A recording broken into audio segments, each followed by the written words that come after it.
Now dear students, after completing English work, now we are going to do maths work. Or again remember today is Wednesday and the date is 16th July. तो आज हमने जो page करने page number 31, अब counting in words 51 to 70. अब यहाँ पर 51 लिखा है, ठीक है। आपने नीचे ये देखो 52, ये ऐसे लिखना 52, द नेक्स्ट इज 53, 54, 55, 56, 57, 58, 59 और फिर SIXT हुआ 60. In the same next 61, 62, 63, 64, 65, 66, 67, 68, 69, 70 and then in the end do color in this picture. Fine students, ये आपकी 51 से 7 तक काउंटिंग हो गई। कौन सी काउंटिंग है ये? Counting in words. और आपने ये स्पेलिंग अच्छी तरह से याद करनी है। After completing this page you will send the picture of this page. Thank you students. Yes students, after completing maths now we are going to do Urdu. Yes, today is 16th July and the date is Wednesday और हमारा आज का page कौन सा है? Page 53। तो start करते हैं सवाल जवाब। सबसे पहले सवाल नंबर 1, हमारे प्यारे वतन का नाम क्या है? हमारे प्यारे वतन का नाम पाकिस्तान है। आपने यहाँ लिखना है जवाब, जिस तरह ऊपर से देख के यहाँ से लिखें जवाब, हमारे प्यारे वतन का नाम पाकिस्तान है। 1 फिंगर गैप के साथ अच्छी राइटिंग में, देखो खुली लाइन आपके पास। सवाल नंबर 2, पाकिस्तान कब बना? जवाब, पाकिस्तान 14 अगस्त 1947 को बना। ये लिखोगे इसी तरह से जवाब और यहाँ पर अपना अच्छी राइटिंग में पेंसिल शॉर्प करके जवाब लिखना। सवाल नंबर 3, हमारे वतन के कितने सूबे हैं? हमारे वतन के 4 सूबे हैं। ये आपका यहाँ पर आप लिखोगे जवाब, हमारे वतन के 4 सूबे हैं। सवाल नंबर 4, हमारे वतन की मिट्टी कैसी है? जवाब, हमारे वतन की मिट्टी ज़रख़ेज़ है। आपने ऐसे, ये मैंने लिख दिया जवाब, हमारे वतन की मिट्टी ज़रख़ेज़ है। आपने भी ऐसे लिखना है। सवाल नंबर 5, हमें अपने वतन का नाम रोशन करने के लिए क्या करना चाहिए? जवाब, हमें अपने वतन का नाम रोशन करने के लिए दिन रात मेहनत करनी चाहिए। ये देखो आपके पास 2 लाइन्स हैं, आपने यहाँ लिखना है जवाब, हमें अपने वतन का नाम रोशन करने के लिए दिन रात मेहनत करनी चाहिए। इसी तरह से यहाँ भी आप वही लिखोगे, हमें अपने वतन का नाम रोशन करने के लिए दिन रात मेहनत करनी चाहिए। नेक्स्ट, पाकिस्तान के कोई से 10 शहरों के नाम लिखें। यहाँ पर आपने पाकिस्तान के कोई से भी 10 शहरों के नाम लिखने हैं। मुल्तान, लाहौर, कराची, इस्लामाबाद, फैसलाबाद, साहिवाल, कोयटा, ठीक है। इस तरह से आपने 10 जो है वो शहरों के नाम मुकम्मल कर लेने हैं। फाइन स्टूडेंट्स, मैंने लिखे नहीं है, आई वॉज थिंकिंग कि मेरे स्टूडेंट्स जो है वो लिख लेंगे। It is not difficult, easy work है, आप कर लोगे सब। आप करने के बाद इसकी पिक्चर जो है पेज 53 की पिक्चर मुझे सेंड करोगे आज, ठीक है, आज की डेट में। Fine, thank you students.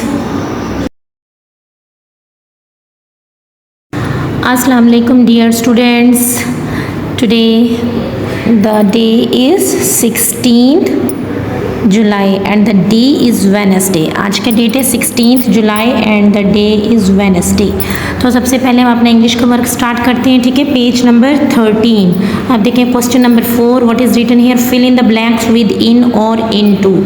अब हमने फिल इन द ब्लैंक्स ये मैंने कंप्लीट की है। इन का मतलब क्या होता है? में, और इन टू होता है किसी चीज़ के अंदर दाखिल होना, ठीक है। अब देखें मेरे साथ रीड करें आप। आई was sitting dash the chair, या ऑन यहाँ इसको कट कर दो।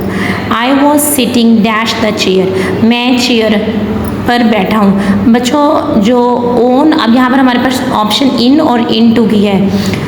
अगर चेयर के हैंडल्स हैं, आप हैंडल वाली चेयर में बैठे हो तो उसमें हम क्या लगाते हैं? इन लगाते हैं। और अगर हैंडल के बगैर चेयर है, जब आप उस पर बैठोगे तो आप क्या कहोगे? आप सिटिंग ऑन द चेयर, ठीक है। तो यहाँ पर हमारे पास ऑप्शन ही इन और इन टू का है, तो हम यहाँ क्या लिखेंगे? इन।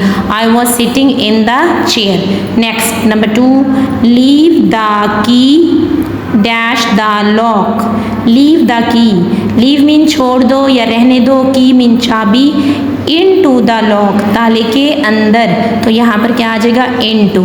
इसी तरह से number 3, the book is dash the drawer, किताब कहाँ है? दराज में है, तो in, the book is in the drawer. They will jump dash the water, उन्होंने कहाँ जंप लगाया? पानी में, तो क्या आएगा? इन आएगा यहाँ पर, ठीक है। नंबर 5, डू नॉट डाइव होता मत लगाओ, डाइव होता है होता लगाना, वो पहले से पानी में मौजूद है, अब वो कहता है होता मत लगाओ, dash the water into the water, पानी के अंदर। Now next, Pakistan is dash Asia, Pakistan is in Asia, Asia में, ठीक है। अब नेक्स्ट आप देखें, rewrite the following sentences correctly, आपने ये सेंटेंस लिखना है, इसको करेक्ट करके, ये जम्बल्ड फॉर्म में है, मतलब इसके वर्ड्स आगे पीछे देखो। Park was in the Asad, क्या है सेंटेंस ये, लेकिन इसके जो वर्ड्स हैं वो जम्बल्ड फॉर्म में, मीन्स सीक्वेंस में नहीं है, तरतीब से नहीं है। अब आप इसको तरतीब से लिखोगे, Asad was in the park, look at I have written Asad was in the park. How you are feeling, अब इसको क्या लिखेंगे, how are you feeling in the end question mark. अब हमने इसको अरेंज कर दिया, गोइंग यू आर वेयर, ठीक है। अब इसको अरेंज करो, where are you going in the end question mark. Sing a song, I can not sing a song, look at full stop in the end. Noise are making children are making a noise, जब भी letter sentence शुरू करते हैं हमेशा first letter capital, ठीक है, आपने सी capital लिखना और in the end put full stop. Children are making a noise, full stop in the end. Read the given sight words, sell, dance, want, tea. Write each sight word in the shape box that fits. अब ये इन्होंने हमें words दिए हुए हैं और उसके बाद इन्होंने शेप्स दी हुई हैं, कहते हैं ये वर्ड्स जो हैं आपने इस शेप्स के अंदर लिखने हैं। तो सबसे पहले अब हम देखेंगे, this is the shape, so which words is there, dance, yes, DANCE, dance, ये हमारा एक्स्ट्रा है। Next is CELL, cell. Third is WANT, want. Tea mean चाय। हमारे वर्ड्स कंप्लीट हो गए। According to picture, according to shape. Want mean चाहना, cell mean, ठीक है, सेल कमरे को भी कहते हैं। डांस का तो पता ही है आपको, ठीक है बच्चों। अब हमारा पेज नंबर 13 जो है ये कंप्लीट हो गया। इस कंप्लीट करने के बाद आपने इसकी पिक्चर सेंड करनी है ताकि आपका वर्क साथ साथ चेक भी होता जाए। Thank you students.